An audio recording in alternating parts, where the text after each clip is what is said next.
So yesterday, Sean mentioned about phenomenology briefly. I'm going to talk a bit more in detail. So imagine you like skiing and you come to Obergurgl, but for some reason you're unable to actually do it, unless somebody actually tells you to. This reduction in self-generated behavior is termed apathy and is seen across disorders. And more importantly, it's a clinical red flag that these people are going to degenerate at a faster rate than other subjects who don't have this problem. Mostly we think that it's the prefrontal cortex and the basal ganglia which give rise to these symptoms. But studies show that it's not always the case. So we put Alzheimer's patients in a scanner, and then we extracted brain signals from all over the brain, and we used graph theory to get simple measures of connectivity. What we saw that the global efficiency of connections or the network structure was not that affected. So the red lines in these graphs are the apathy group.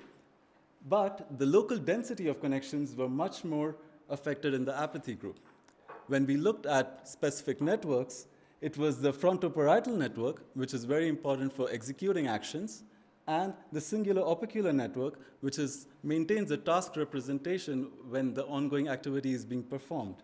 So these two networks show larger disturbance of their between-network connectivity.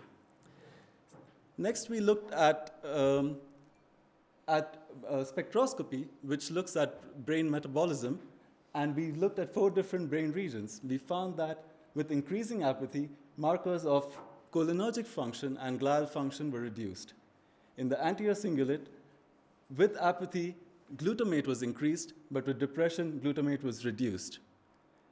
And a last point on phenomenology, this reduction is a very classical sign of Alzheimer's, but we didn't find it. But when we took out these people with apathy, this difference became more clear. So coming back to the main story, we need a lot of different processes to do a goal-directed behavior.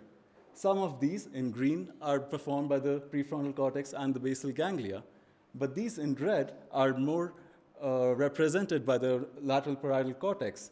And we have proposed 2 mechanisms. One is in the control of intentional movements with the superior parietal cortex, and the other is in volition, where you can attribute causal knowledge from your actions to the outcomes. Thank you.